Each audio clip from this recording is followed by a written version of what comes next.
French politics editor Marc Perelman is with me now to try and answer some of these questions and get into the detail here. Marc, look, talk to us about the timeline now, because it took a long time for Macron to appoint Barnier to this role, but the suggestion is he does want to try and act quickly here. Yes, until now, Emmanuel Macron has always taken his time to appoint prime ministers. And the last one, Michel Barnier, took him nearly 2 months. There were the Olympic Games, the summer break, and so on. But nevertheless, it took him nearly 2 months. And now it seems that he doesn't have a choice. We're hearing that he wants to act swiftly, to have someone in place very quickly. Why? Because the clock is ticking on the budget. It is supposed to be voted before the end of the year, and we are already in December. The markets are jittery, and Brussels is watching. And there's a lot of political pressure on Macron because when he decided to call those early elections, he found himself with this National Assembly. He tried with one prime minister, but now the pressure is back on him to act. So the assumption is that he will maybe announce tonight a new prime minister. I just want to mention this. There's still other options. Last time Emmanuel Macron addressed the French, it was to announce, and no one expected him to announce that there would be early election. There are other possibilities tonight. Some on the far right and the far left would dream that he would announce his early resignation. This is a very unlikely scenario. There is another scenario. For example, he could call for a referendum on an issue like immigration or something else.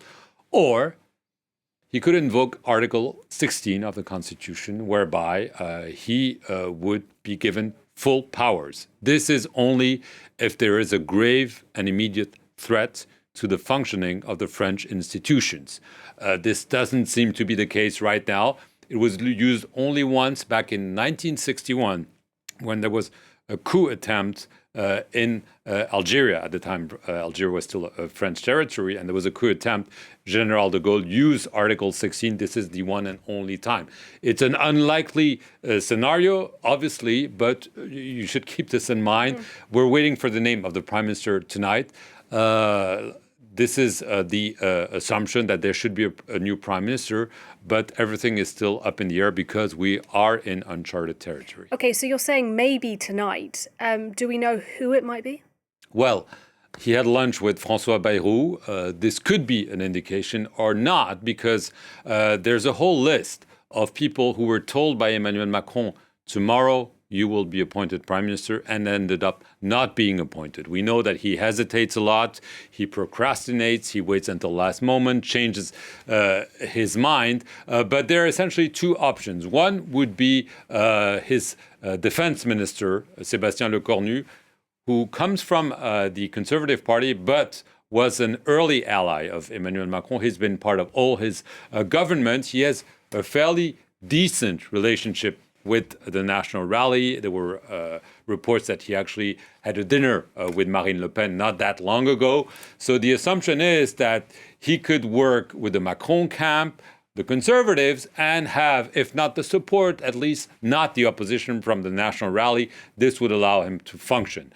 The other assumption, which would be more like François Bayrou, is a centrist bloc that would enlarge not only towards the Conservative Party, but also maybe get the support from the Socialist Party. The Socialist Party is for now part of the leftist alliance with France and Bao, with the Greens and the Communists. But we know there are some discussions to maybe bring the 66, 65 Socialist MPs on board and have them support government with an enlarged majority, because this is what doomed Michel Barnier. He only had a small bloc in parliament, not enough to fight the far right allied with the left. If the socialists decide to jump ship, this would change the equation. So François Bayrou could be one.